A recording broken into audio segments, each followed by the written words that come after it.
són rics, empadronats a Espanya o gent que està a Espanya tenint...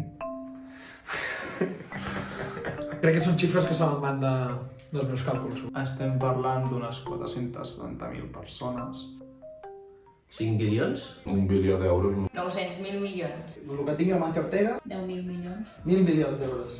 Per sobre dels 100 milions? Milions. Més de 10, bastant més de 10. Per sobre dels 10 milions. Va. 5 milions d'euros. 1 milió mínim, no sé. Pues més d'un milió segur.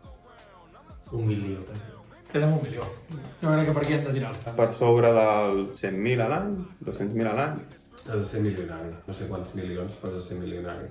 Hi ha gent que viu en una altra realitat, que això ja no és ser ric, això és ser un alienígena a la Terra. Perquè quan no t'has de preocupar de res ni de ningú, llavors ja no ets un ser humà que viu en societat, ets una cosa superior, no? I que aquest estatus te'l doni els diners ja no estan fascigós. Ja s'ha acabat el vídeo, però ara ve la part més important i és que tu em donis la teva opinió a la pregunta que he fet. Deixa'm un comentari. De fet, també, si vols que faci una entrevista amb tu i que vinguis a xerrar aquí amb mi d'alguna temàtica relacionada amb l'economia, fes-m'ho saber. I important, que me n'he oblidat. Recorda subscriure't, donar un like i comentar sobretot la teva resposta. Bastant important, si no me n'oblido. Ens veiem al proper.